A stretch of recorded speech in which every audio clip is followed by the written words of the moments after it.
Hi friends, welcome to Vamshi's edutech. ఈరోజు మనం modern Indian హిస్టరీలో భాగంగా కర్ణాటక యుద్ధాల గురించి తెలుసుకుందాం.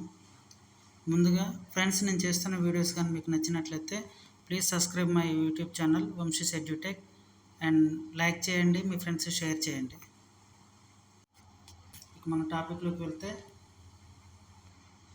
మొదటి కర్ణాటక యుద్ధం. ఈ కర్ణాటక యుద్ధాలు అనేవి మన టీఎస్పీఎస్సీ కండక్ట్ చేసే ఎగ్జామ్స్లలో చాలా ఇంపార్టెంట్.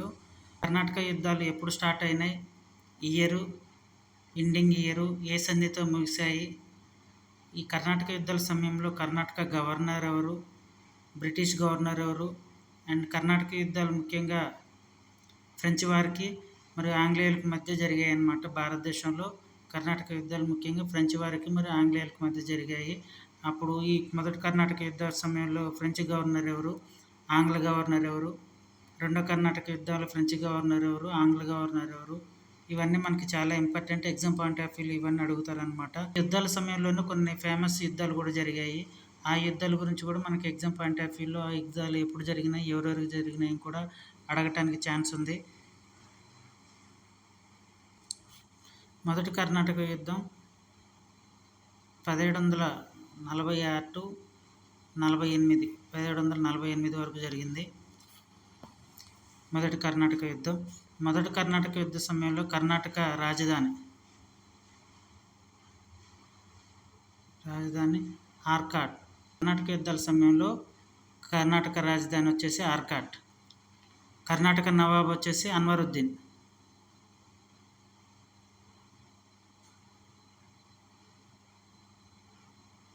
కర్ణాటక నవాబ్ వచ్చేసి అన్వరుద్దీన్. అలాగే మనం ఇప్పుడు ఫ్రెంచ్ గవర్నరు, బ్రిటిష్ గవర్నర్ ఎవరో తెలుసుకుందాం. French governor Dupleix. French governor వచ్చేసి డూప్లే. మొదటి కర్ణాటక యుద్ధ సమయంలో మద్రాసులో ఆంగ్ల గవర్నర్ ఎవరంటే నికోలస్ మోర్స్.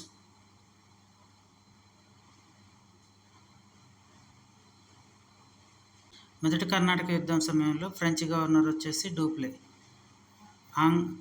ఆంగ్ల కంపెనీ యొక్క మద్రాస్ గవర్నర్ వచ్చేసి నికోలస్ మోర్స్. మొదటి కర్ణాటక యుద్ధం జరగటానికి ముఖ్యమైన కారణం ఏంటంటే ఆస్ట్రియా వారసత్వ పోరాటం.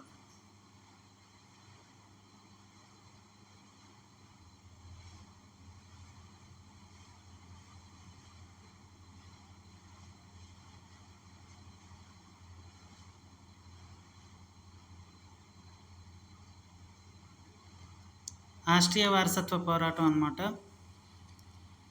తమ మాతృదేశాలు వారసత్వ పోరాటంలో అక్కడ పాల్గొంటున్నాయి. ఫ్రెంచ్ గవర్నర్ డూప్లే దక్షిణ భారతదేశంలో కర్ణాటక యుద్ధాలకు తెరలేపాడు అన్నమాట. కర్ణాటక యుద్ధాల సమయంలో కర్ణాటక గవర్నర్ వచ్చేసి అన్వరుద్దీన్.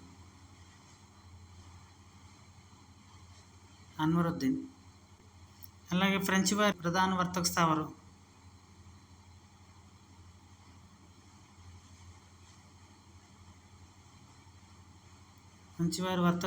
వచ్చేసి పాండిచ్చేరి. చాలా ఇంపార్టెంట్ ఫ్రెండ్స్. పాండిచ్చేరిని ఎవరు నిర్మించారు అనేది కూడా నేను వీడియో చేశాను, దాన్ని కూడా మీరు ఒకసారి చూడండి. అలాగే ఫ్రెంచ్ ప్రధాన వర్తక స్థావరం వచ్చేసి పాండిచ్చేరి. ఫ్రెంచ్ వారి నౌకాదళ కేంద్రం వచ్చేసి మార్షిస్. ఫ్రెంచ్ ప్రధాన నౌకాదళం మార్షిస్లో ఉంది. వీరి ప్రధాన వర్తక స్థావరం పాండిచ్చేరిలో ఉంది. అయితే ఫ్రెంచ్ వారి నౌకాదళ ప్రధాన అధికారి వచ్చేసి లాంబోర్డ్ నాయక్. ఫ్రెంచ్ నౌకాదళ ప్రధాన అధికారి వచ్చేసి లాంబోర్డ్ నాయక్.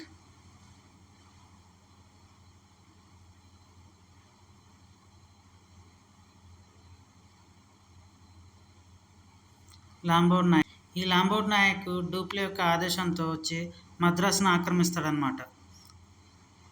పూర్వం మన చెన్నైని మద్రాస్ అని పిలుస్తారు. ఈ లాంబోర్డ్ నాయక్ డూప్లే ఆదేశానుసారం వచ్చి మద్రాసును ఆక్రమిస్తాడు. మద్రాసులో ఆంగ్ల గవర్నర్ వచ్చేసి నికోలస్ మోర్స్. అయితే ఈ లాంబోర్డ్ నాయక్కి నికోలస్ మోర్స్ లంచం ఇస్తాడనమాట. కొంత అమౌంట్ లంచంగా ఇచ్చినప్పుడు లాంబోర్ నాయక్ ఆ లంచాన్ని పుచ్చుకొని మద్రాసుని తిరిగి లాంబోర్ నాయక్ను నికోలస్ మోర్స్కి అప్పగించి ఇతను లాంబోర్ నాయక్ తిరిగి మారిషస్కి వెళ్ళిపోతాడు. మారిషస్కి వెళ్ళిపోయిన తర్వాత ఈ విషయం తెలుసుకున్న డూప్లే వచ్చి తిరిగి మళ్ళీ మద్రాసుని పునరాక్రమించుకుంటాడు అనమాట. డూప్లే వచ్చి మద్రాసును పునరాక్రమించుకుంటాడు. అప్పుడు కర్ణాటక నవాబ్ ఎవరంటే అన్వరుద్దీన్కి ఈ ఆంగ్లేయ గవర్నర్ వచ్చేసి ఎవరు? ఆంగ్లేయ గవర్నర్ నికోలస్ మోర్స్. ఈ నికోలస్ మోర్స్ వచ్చేసి అన్వరుద్దీన్కి ఫిర్యాదు చేస్తాడు అనమాట. దీంతో అన్వరుద్దీన్కి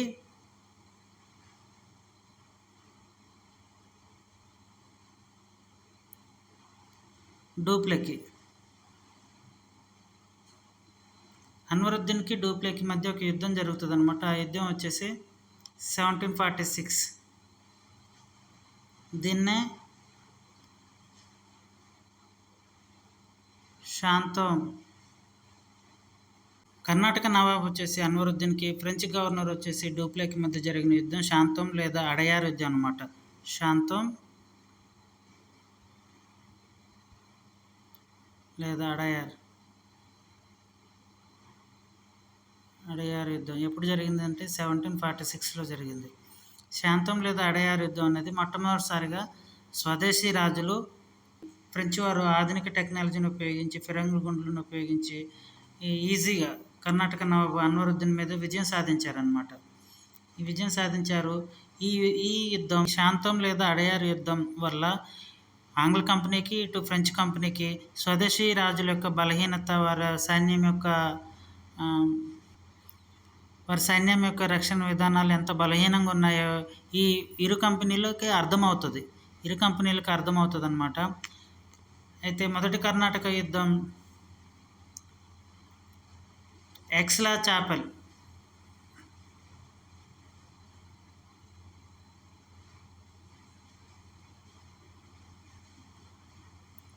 మొదటి కర్ణాటక యుద్ధం ఎక్స్లా చాపెల్ అనే సంధితో ముగుస్తుంది అనమాట. ఆస్ట్రియా వారసత్వ పోరాటంలో విజేతలు ఆంగ్లేయులు.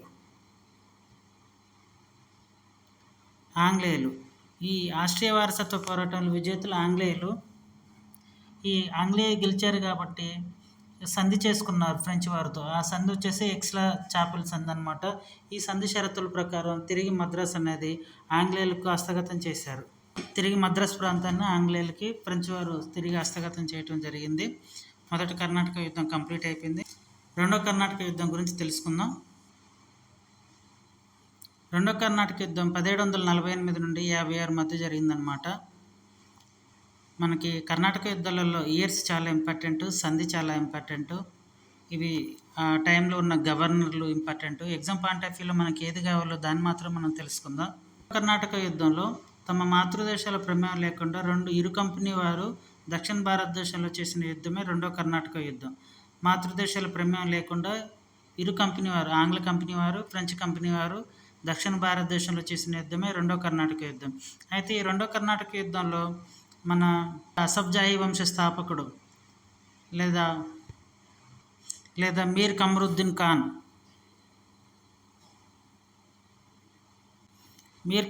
ఖాన్ ఇతను నిజాం వంశ స్థాపకుడు, అసఫ్జాహీ వంశ స్థాపకుడు అనమాట. మీర్ కమరుద్దీన్ ఖాన్ ఒకప్పుడు మొఘల్ సైన్యంలో పనిచేస్తాడనమాట. అక్కడ మొఘల్ పరిపాలనలో జరిగిన రాజకీయాలను భరించలేక అతను దక్షిణ భారతదేశానికి వచ్చి సువిశాలమైన రాజ్యాన్ని స్థాపిస్తాడనమాట. మొదట రాజధానిని ఔరంగాబాద్ చేసుకుని పరిపాలిస్తాడనమాట. ఈ మీర్తో 4 కుమారులు, 1 కుమార్తె ఉంది. 4 కుమారులలో మొదటివాడు నాజర్ జంగ్, రెండవవాడు సలాబత్ జంగ్, మూడవవాడు బసాలత్ జంగ్, 4వవాడు నిజాం అలీ కుమార్తె ఖైరున్నీసా. ఈ ఖైరున్నీసా బేగం కుమారుడు ముజఫర్ జంగ్.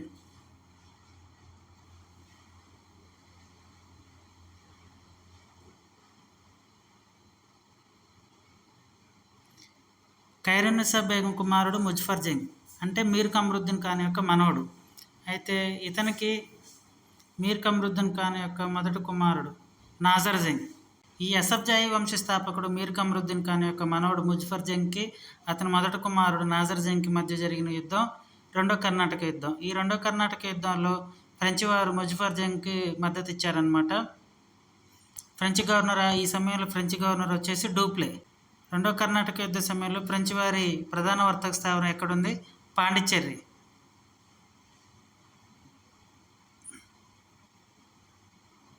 ఈ రెండో కర్ణాటక యుద్ధ సమయంలో చందా సాహెబ్ అనే ఒక వ్యక్తి మనకి చాలా ఇంపార్టెంట్ అనమాట. ఈ చందా సాహెబ్ మహారాష్ట్రీయుల వద్ద బందీగా ఉంటాడు. ఈ బందీని డూప్లే రిక్వెస్ట్ మేరకు ఈ చందా సాహెబ్ను రిలీజ్ చేస్తారు. ఆ రిలీజ్ చేసిన మహారాష్ట్ర పీష్వా వచ్చేసి చందా సాహెబ్ అసలు పేరు వచ్చేసి చందా సాహెబ్ అసలు పేరు హుస్సేన్ దోస్తలి. ఎవరి హుస్సేన్ దోస్తలి అంటే కర్ణాటక నవాబు అన్వరుద్దీన్ కంటే ముందు కర్ణాటక నవాబుగా పనిచేసిన వ్యక్తి. అతని పేరు దోస్త్ అలీ ఖాన్.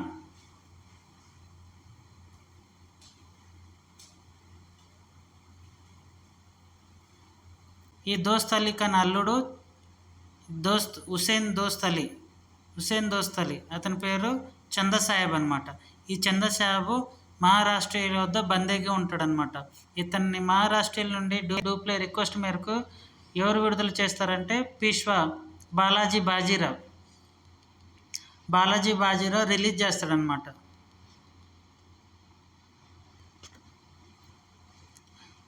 చందా సాహెబ్ని ఎవరు రిలీజ్ చేస్తారు? పీష్వా బాలాజీ.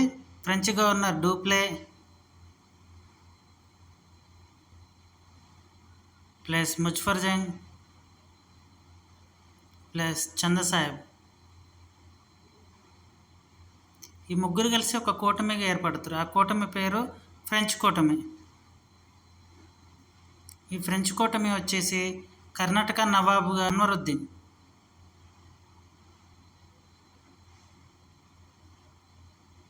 ఈ ఫ్రెంచ్ కూటమి అన్వరుద్దీన్కి మధ్య జరిగిన యుద్ధం అంబూర్ యుద్ధం. ఫ్రెంచ్ కూటమికి అన్వరుద్దీన్కి మధ్య జరిగిన యుద్ధం అంబూర్ యుద్ధం అనమాట. ఈ యుద్ధంలో అన్వరుద్దీన్ ఓడిపోయి ఈ యుద్ధంలో మరణిస్తాడనమాట. మరణించినప్పుడు అన్వరుద్దీన్ యొక్క కుమారుడు మహమ్మద్ అలీ ఉంటాడు.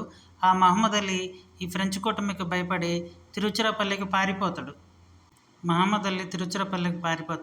అప్పుడు డూప్లే కర్ణాటక నవాబుగా చందా సాహెబ్ను కూర్చోబెడతారు. ఈ ఫ్రెంచ్ కూటమి వచ్చేసి అప్పటి వరకు అసఫ్జాయి సింహాసనం మీద కూర్చున్న నాజర్ జంగ్తో యుద్ధం చేస్తారనమాట. నాజర్ జంగ్తో యుద్ధం చేసినప్పుడు డూప్లే కడప కర్నూలు నవాబు అయినటువంటి హిమ్మత్ ఖాన్తో ఒక అగ్రిమెంట్ చేసుకుంటాడు అనమాట. ఈ అగ్రిమెంట్ కారణంగా హిమ్మత్ ఖాన్ నాజర్ జంగ్ను హతమారుస్తాడు. ఇప్పుడు కర్ణాటక నవాబుగా ఉన్నది ఎవరు? చందా సాహెబ్. అసఫ్జాయి సింహాసనం మీద డూప్లే కూర్చోబెట్టింది ఎవరిని? ముజఫర్ జంగ్ను కూర్చోబెడతాడు.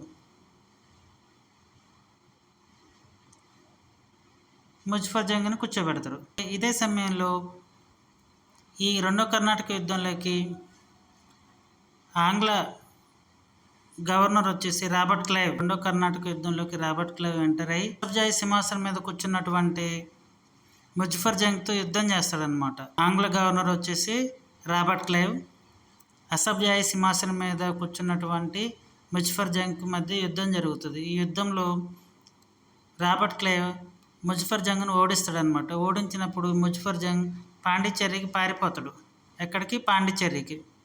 ఈ పాండిచ్చేరికి పారిపోతాడు అనమాట. రాబర్ట్ క్లైవ్ని తట్టుకోలేక ముజఫర్ జంగ్ పాండిచ్చేరికి పారిపోతాడు. వెంటనే రాబర్ట్ క్లైవ్ కర్ణాటక మీద కూడా దాడి చేస్తాడు. అప్పుడు కర్ణాటక నవాబుగా ఉన్నది ఎవరు? చందా సాహెబ్తో యుద్ధం ఏంటంటే ఆర్కాట్ యుద్ధం.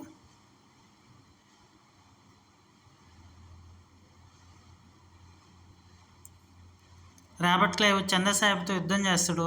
ఆ యుద్ధం ఏంటంటే ఆర్కాట్ యుద్ధం. ఈ యుద్ధం ఎప్పుడు జరుగుతుందంటే 1752లో జరుగుతుంది.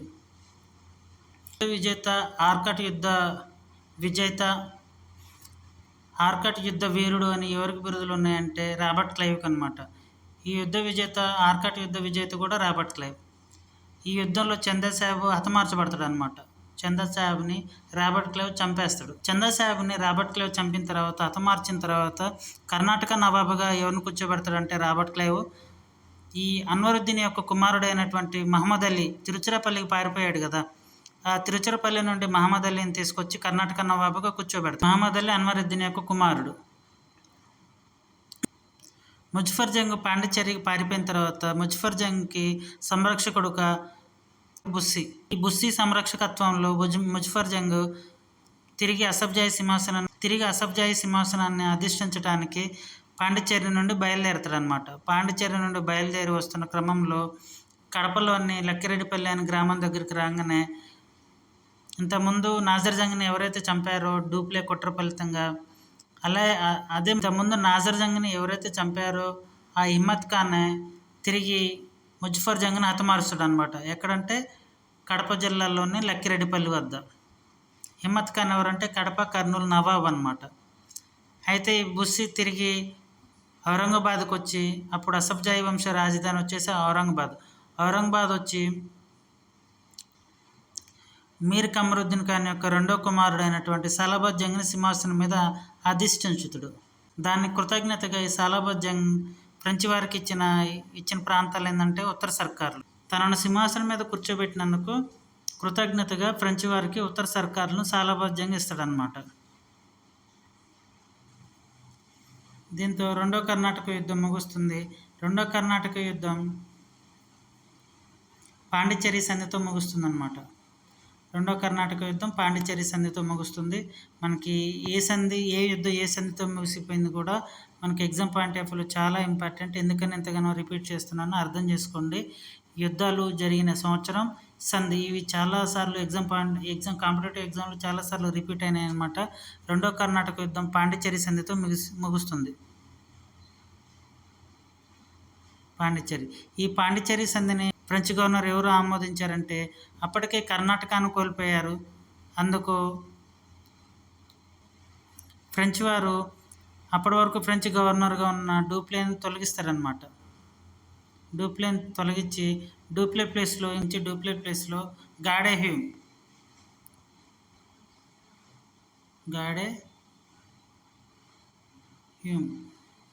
రెండో కర్ణాటక యుద్ధం సంధి యొక్క పాండిచ్చేరి సంధిని అంగీకరించింది. రెండో కర్ణాటక యుద్ధం పాండిచ్చేరి సంధితో ముగుస్తుంది. ఈ పాండిచ్చేరి సంధిని అంగీకరించిన ఫ్రెంచ్ గవర్నర్ ఎవరంటే గాడే హ్యూమ్. అప్పటి వరకు ఉన్న ఫ్రెంచ్ గవర్నర్ డూప్లేను కర్ణాటకను కోల్పోయినందుకు తొలగిస్తారనమాట. డూప్లే ప్లేస్లో వచ్చింది గాడే హ్యూమ్. నెక్స్ట్ మూడో కర్ణాటక యుద్ధం ఎప్పుడు జరిగిందంటే 1756 నుండి 1763 వరకు. మూడో కర్ణాటక యుద్ధం ప్రధాన కారణం ఏంటంటే సప్తవర్ష సంగ్రామం.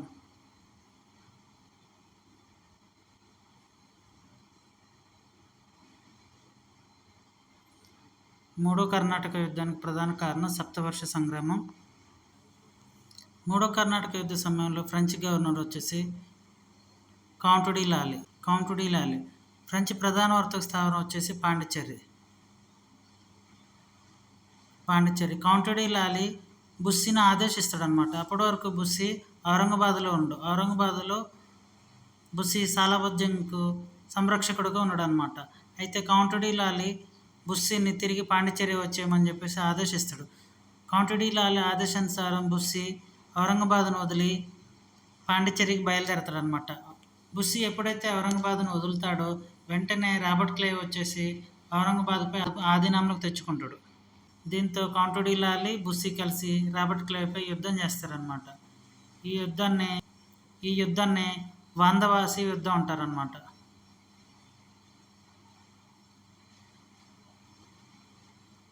వాందవాసి యుద్ధం ఎప్పుడు జరుగుతుందంటే 1760. వాందవాసి యుద్ధం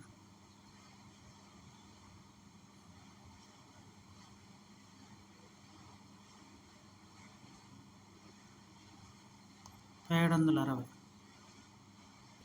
మూడో కర్ణాటక యుద్ధంలో ఫ్రెంచ్ వారు ఆంగ్లేయులు ముఖాముఖిగా తలపడతారనమాట.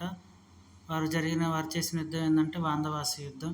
మూడో కర్ణాటక యుద్ధం ఏ సంధితో ముగిసిందంటే పారిస్ సంధి.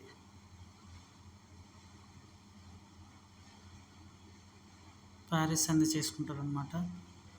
మూడో కర్ణాటక యుద్ధం విజేతలు కూడా ఆంగ్లేయులు. చేస్తున్న వీడియోస్ కానీ మీకు నచ్చినట్లయితే please subscribe Vamshi YouTube channel and like చేయండి, మీ ఫ్రెండ్స్కి షేర్ చేయండి. మనకి ఎగ్జామ్ పాయింట్ ఆఫ్ వ్యూలో కర్ణాటక యుద్ధాల గురించి రిపీటెడ్గా క్వశ్చన్స్ మనకు అడుగుతూ ఉంటారు. కర్ణాటక యుద్ధాల సమయంలో గవర్నర్లు ఎవరు, కర్ణాటక యుద్ధం ఎప్పుడు జరిగాయి, ఏ సంధితో ముగిసాయి కూడా మనకి కాంపిటేటివ్ ఎగ్జామ్ పాయింట్ ఆఫ్ వ్యూలో చాలా ఇంపార్టెంట్.